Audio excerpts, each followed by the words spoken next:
নমস্কাৰ সকলোকে মোৰ আন এটা মিনি ভিডিঅ'লৈ স্বাগতম জনাইছোঁ। ৰাতিপুৱাই চাওকচোন ফুলজোপা ইমান ধুনীয়াকৈ ফুলি আছে, নামটো পিছে মই নাজানো দেই। ৰাতিপুৱাই এনেকৈ দেখিলে একদম মনটো ভাল লাগি যায় ন। এয়া প্ৰাকৃতিক পৰিৱেশ উপভোগ কৰি কৰি মই পানী খাই ল'লোঁ। তাৰপিছতে আপোনালোকক বস্তু এটা দেখাওঁ ৰ'ব। এয়া আমাৰ আগফালে পেণ্ডেল দিয়া আৰম্ভ হৈছে। মানে কৈছিলোঁ নহয় আমাৰ সকাম আছে বুলি ঘৰত, এয়া পেণ্ডেল পেলালে আৰু।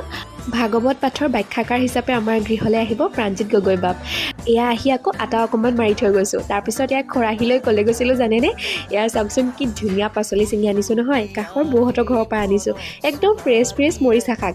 আজি এয়া শাকেৰেই ভাজি খাম। তাৰপিছত আকৌ দৌৰি গৈ মই এয়া গাখীৰো আনিলেগৈ। আজি মানে কি ৰাতিপুৱা সময়কণ দৌৰিকেই পাৰ হৈছে আৰু মোৰ।